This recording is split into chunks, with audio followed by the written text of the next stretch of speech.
బాపట్ల జిల్లా అద్దంకిలో TDP MLA Gottipati Ravikumar రెండో రోజు శ్రీ మల్లికార్జున స్వామి త్రిపుర సుందరి దేవి ఆలయంలో ప్రత్యేక పూజలు చేసి ఎన్నికల ప్రచారాన్ని నిర్వహించారు. స్థానిక ఎస్సీ బీసీ కాలనీలో ఇంటింటికి తిరుగుతూ టీడీపీ ప్రకటించిన సూపర్ 6 పథకాలను ప్రజలకు వివరించారు. గుండ్లకమ్మ జలాశయానికి 3 గేట్లు విరిగిపోయి 3 సంవత్సరాలైందని, గేట్లు పెట్టాలని ప్రభుత్వం 3 రాజధానులు నిర్మిస్తుందా అని ప్రశ్నించారు.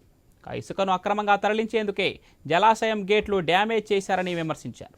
టీడీపీ అధికారంలోకి వస్తే 2 నెలల్లోనే గుండ్లకమ్మ గేట్లు ఏర్పాటు చేసి ప్రజలకు సాగునీరు, త్రాగునీరు అందిస్తామని చెప్పారు.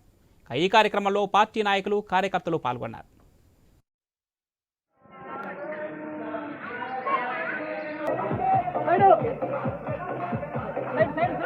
నమః సోమాయ చ రుద్రాయ చ నమస్తాంగాయ చ అరుణాయ చ నమస్యంగాయ చ వసుపతయే చ.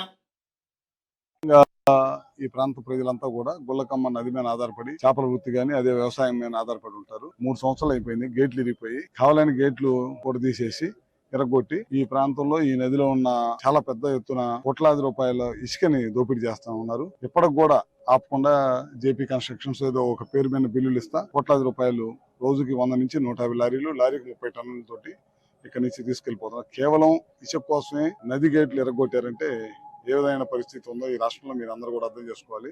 కనీసం 3 గేట్లు పెట్టలేని వాళ్ళు 3 రాజధానులు ఎలా పెడతారనేది నాకైతే అర్థం కాలేదు.